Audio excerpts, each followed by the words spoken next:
Hey. Hey. Hi. Are you awake? Are you feeling okay? You just fell asleep right in the middle of our session. Has this been happening often? Oh, okay. I'll note down fatigue as one of the symptoms then. Fatigue. Alright, that concludes our assessment. I'm just going to review my notes before I can give you a diagnosis. So, based on your symptoms of fatigue, mood swings, headaches, diarrhea, you have met the diagnostic criteria for nostalgia. Yes, nostalgia. Why are you laughing? It can be an often fatal disease. Many Americans in the Civil War died from nostalgia. That diagnosis doesn't feel right? Well, You said you don't have kids. Can you confirm if that's true again? Because these symptoms could also point to lactational insanity. Lactational insanity. Lactational insanity. Oh, it's when you nurse your child too much with your breasts, and it makes you go cuckoo. I know, your husband got diagnosed with neurasthenia, and I understand why you think you might have it, but as you know, neurasthenia only happens to men. Here, to make things easier for you, I will just write your diagnosis as hysteria. That'll make it easier for you to bond with your hysterical lady friends. A common motivation for getting a psychiatric diagnosis is to receive clarity about your life and yourself. Why do I get overwhelmed by noises that others don't seem to notice? Why can't I remember things that are important to my partner no matter how hard I try? If I could just connect these problems to a concrete medical category with set symptoms and treatment, then everything will make sense. Unfortunately, many people who go through the mental health system will tell you that it's not that smooth of a process. I heard from a friend named Via Sonali that their family doctor referred them to a psychiatrist for PTSD, only for the psychiatrist to diagnose them with BPD. Then, as they went through various forms of therapy and spoke with others diagnosed with BPD, some of them, all being women, were getting re-diagnosed with autism. My close friend dug deeper and found a history of debate in psychiatry and philosophy about whether BPD should be a diagnostic category. Some people theorize that women make up 75% of BPD diagnoses because many of them are autistic women who have been misdiagnosed because they don't fit the masculine stereotypes around autism. People tend to treat psychiatric categories as fixed and deeply real. Many people assume that the realness of these categories is grounded in biology. We, as people with ADHD, literally have zero internal motivation. Your body goes through something called pruning, where it deletes and gets rid of all of the synapses that you do not use. Research has shown that this does not occur in people with autism. So we just have too many synapses in places that they're not supposed to be at. This is why autistic people tend to get overstimulated, because they have connections in the brain that would have been otherwise deleted in non-autistic people. But a quick look through history will show that what we take to be real in a seemingly objective science is not straightforward at all. Today, nostalgia is understood as a romantic, perhaps bittersweet feeling about the past. But during the Civil War in America, you could get diagnosed with nostalgia or homesickness, which was understood as an often fatal disease. In the 19th to early 20th century, mothers could get diagnosed with lactational insanity. If a mama's jugs were too big and fruitful, they could go insane. Under the belief that women were less reasonable and more similar to animals, ruled by their bodies rather than culture, there was a plethora of mental illnesses centered around a woman's body parts, their breasts, ovaries, and even noses. Procedures such as removing the clitoris or reshaping a woman's nose were prescribed to mentally disordered female patients. The 19th century also brought about drapetomania, the mental illness a black slave had when they wanted to run away from their master. In the view of many white doctors, black people were inherently prone to insanity and unreason. So just as how the white mentally ill population got put into asylums for treatment, slavery was the asylum for black people. To defy slavery was to defy their nature, and mental illness was a convenient, seemingly apolitical category to justify slavery. These diagnoses probably sound ridiculous to you, But all these mental illnesses seemed very real to doctors and regular folk living at that time. It might make you take a second look at our own psychiatric categories today. What sits in the Diagnostic and Statistical Manual of Mental Disorders, or the DSM, today that will be removed in the next 20 years? For example, autism used to be a symptom of reduced emotions in schizophrenia, but today it stands as an independent diagnosis. A big reason why ADHD exists as a diagnosis is because pharmaceutical companies first created the drug Ritalin and then decided they needed a category of people to sell the drug to. This naturally leads me to wonder what purpose a formal diagnosis actually serves. The previous directors of the National Institute of Mental Health in America said they hope to one day find the precise biological cause of mental illness and disorders. One of the projects that we're supporting is to find biological markers, which are clinically meaningful measures in people that can help us understand autism spectrum disorder. Many leaders in the mental health field believe that psychiatry is reducible to a, quote, sickness of the brain, not of the self or society. As a result, much of the Western psychiatric model is highly individualistic. It treats psychiatric conditions as isolated from culture. The purpose of a diagnosis, it seems, is to tell you that something is going on in your brain and that you can take a drug or attend therapy to subdue this individual problem. Models in the latest fashions are said to look Prozac deprived. Before long, the name was on everyone's tongue. I was on Prozac for a long time. And, it seemed, everyone was using it. 6 million Americans using Prozac right now. Receiving a formal diagnosis might grant you better accommodations at work or school, but as most people with a mental disability share, it often can work against them. For example, formally there are discrimination laws that prohibit employers from mistreating you, firing you, or not hiring you on the basis of a disability, but so long as they don't say they're doing that, you're going to find very few paths for recourse. Moreover, giving someone accommodations is an individualistic solution, because psychiatric diagnoses are seen as an individual deviation from what is quote-unquote normal or neurotypical. You are autistic purely because of your neurological state, and so we will give you a 3-day grace period with assignments. Accommodations are there to help individuals conform to normal neurotypical expectations, but accommodations do not question expectations themselves. As I'll discuss later in this video, the neurotypical ideal is hard to attain for most people, including most neurotypicals. This is an important factor in understanding the growing mainstream interest in neurodivergence. Lastly, this brings us to the fundamental philosophical question about the nature of things. Are psychiatric diagnoses real? Before we continue, I want to be clear about the goals of this video. If you're looking for someone to tell you that people are just weak these days and the increase of autism and ADHD diagnoses are fake, then this video is not for you. But if you're looking for someone to say that the only reason why autism and ADHD diagnoses are increasing is because more autistic and ADHD people are being discovered, this is also not the video for you. What I do hope you get out of this video is how these patterns we see with autism and ADHD recently represent the complex cultural and historical influences on psychiatry. This requires a comprehensive view of history, something often lacking in our fast-paced digital world. I encourage you to step out of the shoes of a 21st century citizen. Remove your assumptions about what is natural and normal, what is neurotypical versus neurodivergent, so that we can see how psychiatric labels change depending on their cultural utility. Quote, "It is not the consciousness of men that determines their existence, but their social existence that determines their consciousness." You feeling that?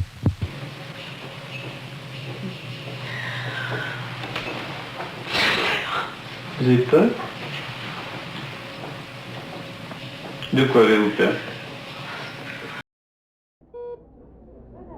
Us psychiatrists have fought hard to be taken seriously by other health professionals. It wasn't easy to convince the medical field that people could suffer from psychological pain separate from the body, or that the insane or mad needed treatment. When my great-great-great-great-great-grandfather started hearing voices, he became a prophet. Us psychiatrists have also been quite divided as a community. Some of us took up psychoanalysis from Freud, Sorry, wrong picture. Freud, which fluctuated in popularity. Others were medical pick-me's and craved Dr. Daddy's approval. Please, Dr. Daddy, please, I'm a real science too. I look at genes and brain scans. I know how to quantify human experience too. Today, the biosocial model is often used in diagnoses, but let's face it, the bio is written first for a reason. There's an abundance of medical research today trying to explain mental conditions as purely biological. For example, some researchers are trying to associate certain brain patterns with certain mental disabilities. So even if you don't experience symptoms of, say, ADHD, or you don't feel impacted by them, if your brain looks a certain way, then you can still be medicated. That way, you can sell your child at risk of autism for $300 so you can spend money on pills every month because your doctor said you're at risk for ADHD. This is the process of medicalization. Quote, the social process whereby problems that were previously perceived as non-medical became defined and accordingly treated as medical problems. Now, I want to make this loud and clear for my colleagues and the public. I do not think it is inherently bad to medicalize something. It's pretty awesome that we medicalize things like cancer, which people used to believe was caused by not enough sex. I am very happy that there's medication to help with psychosis. But not everything works better under a medical model. The historical development of psychiatric conditions shows just how much influence culture has. The brain is also immensely complex. I cannot stress that enough. A lot remains unknown about the brain compared to all our other organs. Now, according to my list of patients, I have slightly more male patients. So why don't we take a look at an example from World War I? Because all boys like war, of course.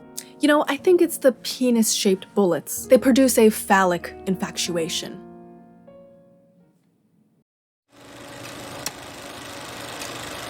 PTSD, or post-traumatic stress disorder, is one of the more well-known diagnoses in the DSM. A paradigmatic case of PTSD is when a soldier returns from war and experiences symptoms such as flashbacks and severe anxiety, as though they could be transported back to the battlefield at any moment. But the term PTSD did not exist during World War I. Instead, soldiers were being diagnosed with shell shock. Now, people tend to think of shell shock as a precursor to PTSD, either claiming that shell shock and PTSD are two words for the same thing, or that PTSD is a more refined, more accurate version of shell shock. Both thoughts are sort of true, but we've already started off on a flawed assumption, namely that psychiatric conditions exist objectively out there in the world, and we just have to uncover them. It's understandable why people think this way. After all, psychiatry is a medical science, and isn't science about discovering objective facts of the world? This is where my recommendation to step out of the shoes of a 21st century citizen comes into play. The facade of stable objectivity tends to fall apart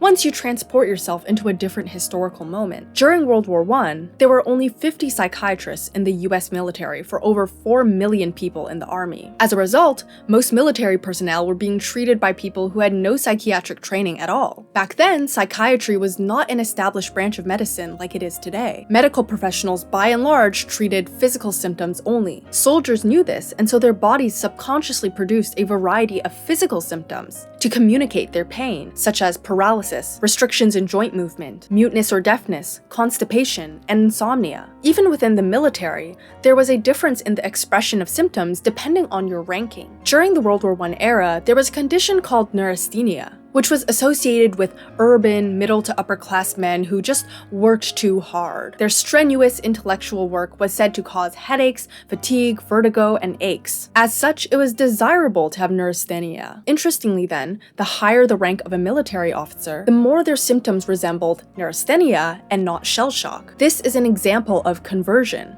the translation of our feelings and experiences into culturally acceptable language and gestures. What might be even more interesting is that doctors initially referred to the soldiers' conditions as hysteria, but that didn't end up sticking. Not because the soldiers didn't have hysteria, but in large part because hysteria implied femininity, and that would stigmatize these manly soldiers. So doctors diagnosed soldiers with shell shock, not hysteria, so that they wouldn't feel shame in seeking help. Meanwhile, doctors diagnosed female nurses on the battlefield with hysteria, even though they had the same symptoms as the soldiers. If you had shell shock, you were considered courageous and injured in combat. You had a damn good reason to be acting up. But if you had hysteria, well, you were just weak-willed and overdramatic. We learn an important lesson here. Psychiatric conditions are strongly influenced by culture. Quote, "The story of any sickness is one that doctors and patients weave together, in which they find consensus about what constitutes a culturally legitimate and sensible symptom at a particular moment in history." In 1917, it didn't make sense to most of society to have psychological wounds, and so soldiers learned how to express their symptoms physically. Even though doctors knew that shell shock was just another term for hysteria, it was culturally useful for them to have these two different diagnoses. And by culturally useful, I mean useful in upholding patriarchal culture. Diagnose first-class citizens like white soldiers with shell shock, and second-class citizens such as women and immigrants with hysteria. Now, it would be wrong to say that the people with shell shock had a completely different condition than people with PTSD today, but they also aren't two sides of the same coin. Each diagnosis was created to understand a particular kind of pain in a culturally acceptable way. Shell shock existed because of a certain culture, and PTSD exists today because of a different culture. Shell shock represents a culture when illnesses were thought to reside only in the body, and only white men could have valid deviations from what was normal. PTSD represents a culture where psychological suffering is acknowledged, and all people, not just soldiers, have a valid claim to trauma. But although PTSD is widely intelligible in Western societies today, it is not a diagnosis in communities that speak about historical trauma. PTSD only exists in an individualistic culture that believes that trauma resides in the individual. What I'm trying to get at with this shell shock PTSD example is similar to how in ancient Greece, it was common practice for an older man and a younger man to have a romantic and/or sexual relationship. But it's not 100% accurate to call them gay, because they didn't see man-to-man relationships as constituting a sexual identity. Engaging in gay behavior didn't turn you into a type of person called gay. You were just mentor and mentee. A man from ancient Greece and a gay person today share behavioral and emotional patterns, just as how people with shell shock and people with PTSD share behavioral and emotional patterns. But these two groups of people interpreted and expressed their experiences differently. Now I'm going to get a little abstract here on because it's theory time, but bear with me. What theory grounds the examples we've been talking about? If it helps to understand what I'm asking, you can picture the differentiation many people make between theory and application. We've analyzed the shell shock PTSD hysteria case, which is an implied example, but what theory is it an application of? Colonial Hills Hospital is located in northwest San Antonio.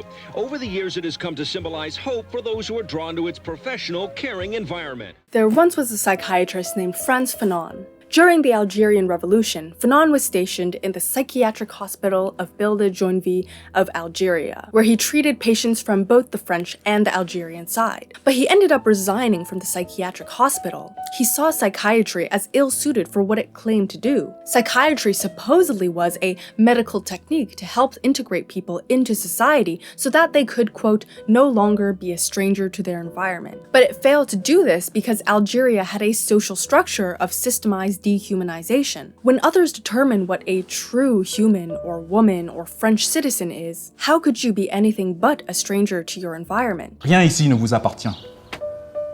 Visage désespéré, ventre résigné, et qu'importe si ce pays est beau, et je préfère m'arrêter là. Let me show you what I mean. I'm going to conduct what's called the thematic apperception test, or TAT, on you. See this photo? Okay, take your time to look at it. Pause the video if you'd like, and simply let your imagination run free. Think about what's going on in the photo. Now, tell me what you see. What I'm looking for in your answer is to see whether you can create a coherent narrative about the photo, and whether you are perceptually skilled. Can you make up a story that makes sense? Do you pick up on all of the visual details in the photo? Now, this might seem like an unbiased test. I didn't place any constraints on what you were to do. I just told you to imagine something. Anything. However you like. I didn't have one right answer I was looking for. Yet, can you guess what photos were always chosen when Fanon practiced TAT on his Algerian patients? They were always photos of white French people in France. Quote, colonialism tries to craft the imagination of the Muslim woman as if she were European. Under oppressive social conditions, psychiatry worked to impose oppressive habits onto its patients. Diagnosing someone with hysteria made her hysterical. It imposed this identity of hysterical onto someone. I had a friend once share with me their experience of receiving multiple diagnoses throughout their life. When they were diagnosed with depression, they interpreted all their feelings and actions through the framework of a depressed patient. They couldn't get tasks done on time because they were low on energy. They couldn't get out of bed unless they took antidepressants. A few years later, they were told by psychiatrists, "You are not depressed, you just have ADHD." Suddenly, everything in their life was interpreted through the framework of ADHD. They couldn't get tasks done on time because of ADHD time blindness. They couldn't get out of bed unless they took Vyvanse. This is not to discredit the value people find in diagnoses. We need categories to make sense of the world and ourselves. Categories track our cultural values. I am not accusing people with autism or ADHD or OCD of lying. Heck, I'm a psychiatrist. I'd be put out of business if I thought that. Differences in how people interpret social interactions, how they handle emotions, and so forth, and the hardships they face because of these differences are real. Some people really do have sensory sensitivities that others don't. Some people genuinely struggle with verbal communication. But how we group symptoms together, what makes sense as a symptom, and what symptoms are expressed are culturally and historically dependent. Again, autism used to just be a symptom of schizophrenia. American doctors once saw the desire of a slave to escape from their master as a medical symptom. In World War I, high-ranking versus low-ranking soldiers expressed different symptoms depending on what was expected of their social class. There's a tendency to think of history as the past, where people were just weird and wrong. But the present is part of history. Yesterday has now become history, and so is this very moment where you're watching me on a digital device. We cannot understand current psychiatric trends without this historical awareness. President Donald Trump and HHS Secretary Robert F. Kennedy Jr. have both said that it's critical to find the cause of autism. In a statement today, Kennedy said, quote, "The HHS is assembling teams of world-class scientists to focus research on the origins of the epidemic," as he calls it. With all this talk about neurodivergence online, you've likely heard of its supposed opposite, neurotypicality. Neurotypicals act normal or exhibit standard forms of behavior. Neurodivergents deviate from this standard. But what exactly is expected of a neurotypical? Hi! And how are you? I'm good, and how are you? Yes! Some weather we're having, huh?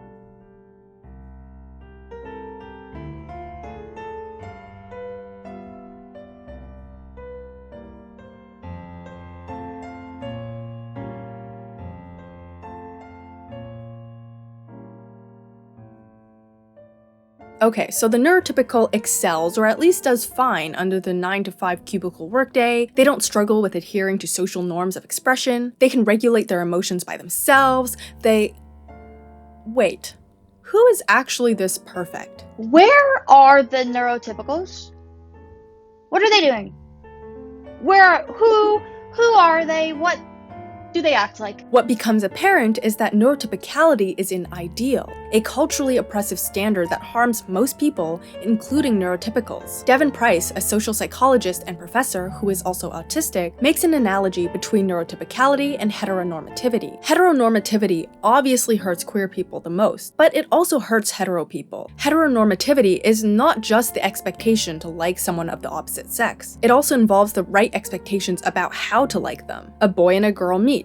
They start dating. The boy fulfills the masculine role, and the girl contributes her feminine energy. After a few years, they get married, move in together, and stay together for the rest of their lives. Many people who are heterosexual deviate from this standard, and also feel shame because of it. Maybe you don't want to get married and have people question whether you truly love each other. When the girlfriend makes more money or does more traditionally masculine roles, the girlfriend gets judged for not having self-respect, and the boyfriend gets judged for not being a proper boyfriend. Similarly, neurotypicality hurts neurodivergent folk the most, but it also hurts neurotypical folk. The expectation to be a totally self-sufficient individual who always acts rationally is unsustainable for everyone. It is common to feel distress after a traumatic event, or to feel anxious before a job interview, but now people feel like they only have a legitimate claim to pain and hardship if they have a diagnosis like autism or anxiety. The dominance of psychiatric language is resulting in what philosophers of knowledge have called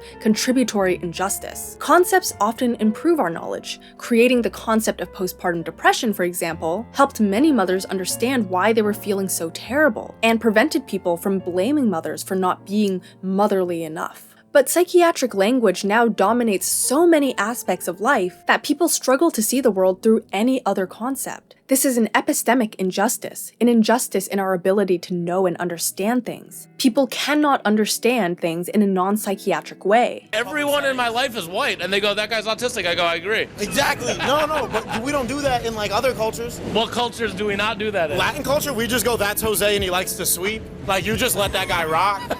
Raul's just good at numbers. You just want to be like, let's be descriptive. Yeah. Without having to necessarily put a label on it. Yes. As someone closely connected with the neurodivergent label, it's understandable why a good chunk of neurodivergent folk are frustrated with the loose usage of categories like autism and ADHD. It undermines how difficult having autism and ADHD actually is. It makes everything not normal equivalent to autistic. God, the amount of times I've seen someone on social media just dressed a little quirky, or maybe they don't speak super smoothly, and there's tons of comments joking, is he acoustic? It has even led autistic individuals to be romantically fetishized. I like him. I like that autistic man.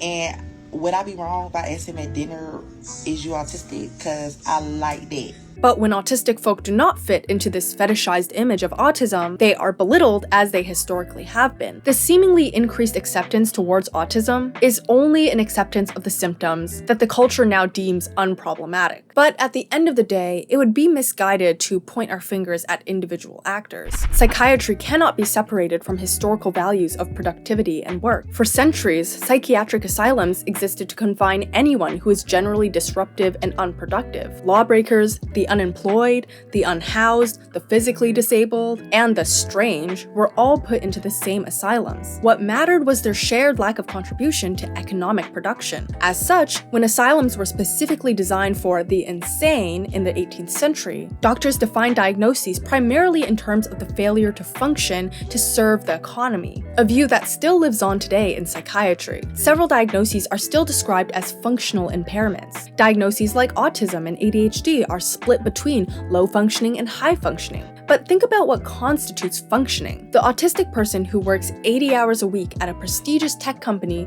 but can barely find energy to cook at home or has sensory meltdowns at home is considered high functioning because their problems don't interfere with economic productivity. They're the good ones, they keep their autism private. Their intense concentration on work is not a medical symptom called hyperfixation because to be overworked is normal, respectable even. Low-functioning autistic people might need regular support communicating with others, and their non-productive interest in IKEA furniture is labeled a hyperfixation, but they could be 10 times happier than someone labeled high-functioning. More and more people are identifying with neurodivergent labels because the capitalist expectations around work and productivity are getting harder to meet, and the culture has failed to provide people with language beyond psychiatry to understand this. The 8-hour workday is not great for most people, regardless of where they sit on the neurotypical to neurodivergent spectrum, especially since most people can't make a comfortable income off just one job anymore. They now gotta adopt 12-hour workdays or find some sort of side gig on the weekend.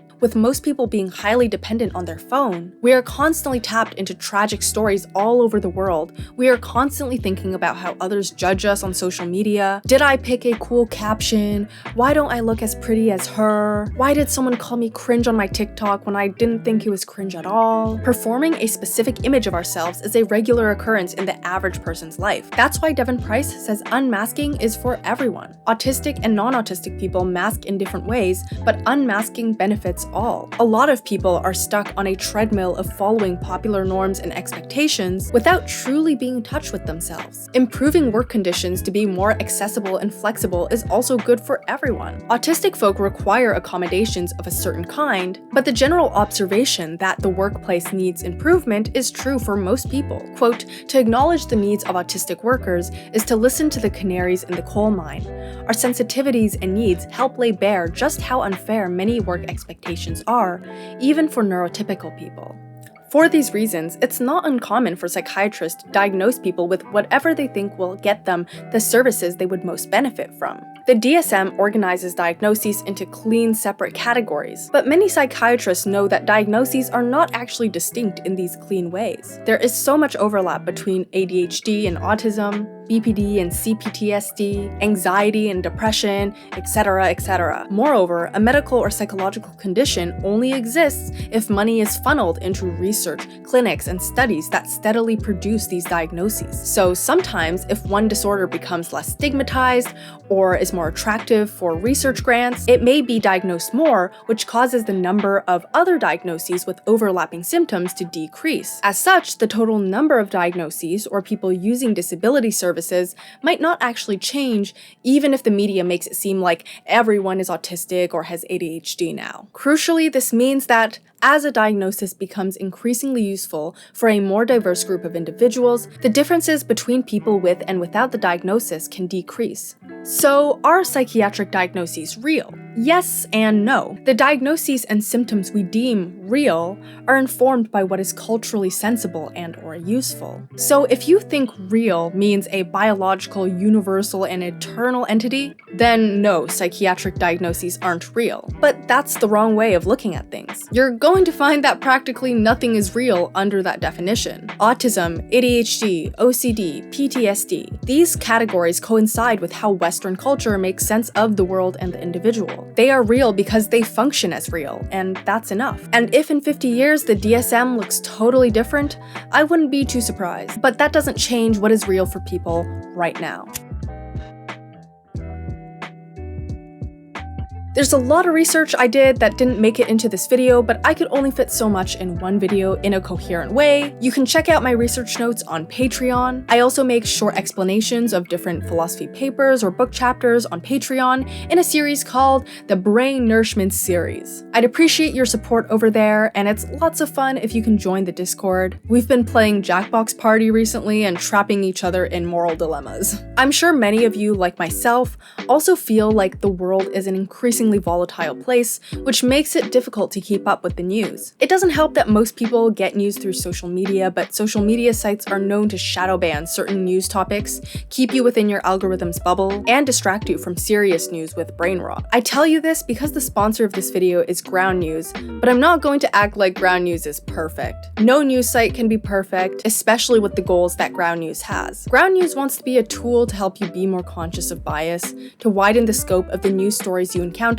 and to make it easier for you to access articles. And it does just that, as a tool. Ground News is both an app and a website that collects related articles from more than 50,000 sources across the world and political spectrum, so you can compare how different outlets cover the same story. You can see the different headlines chosen by different news outlets for the same story, which helps you be more critical about their intentions. You can read which news stories are being underreported on by left or right-leaning news outlets in the blind spot feed. You can tailor your feed to specific topics or individuals and read them all without ever leaving the app or website. There's even a Ground News browser extension now that I use to help give me a summary of information at the top of any article I open. At the end of the day, Ground News is a tool to help you be critical and informed about the world. A car helps you get from point A to B, but the car won't do it by itself. You gotta learn how to use the car to help you. Same with Ground News. It's a great tool for critical thinking, but you should also critically think as you use it. I've been using Ground News for 2 years now? 2-3 years? It's been a long time. I don't know. I find it helpful, and if you want to try it out, visit ground.news/Alisunvia or scan my QR code to subscribe today. You can sign up now to get 40% off the same Vantage plan that I use. That's ground.news/Alisunvia or scan the QR code on screen. Thank you so much for watching. Regardless of whether you've gotten a psychiatric diagnosis in your life or not,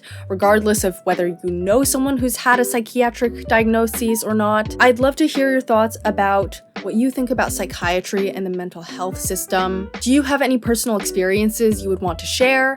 Is there something important that you think I missed out on? Let me know. Thank you so much for watching. Let's keep talking, and I hope to hear from you soon. Bye! Of course, shout out to my Patreons who support this channel: Flo_G01, Wustach Witch, Dale Angelo, Survivor Soul, Rohan Prasad, Harmony, Louis Cluzillon, Pink Bowie, Horace, Sean C, Joseph Rachmin, Burrow Fiddle, Francis X Stefanik, ZKH, Justin Hollingsworth, Victor Pahuamba, William Bowen, Rialo, Cyrus Orion, Malpertuis, Lucas Kaiser, Farman Panu, Jiao Goncalves, Bonzo, and Dhruv Singhal.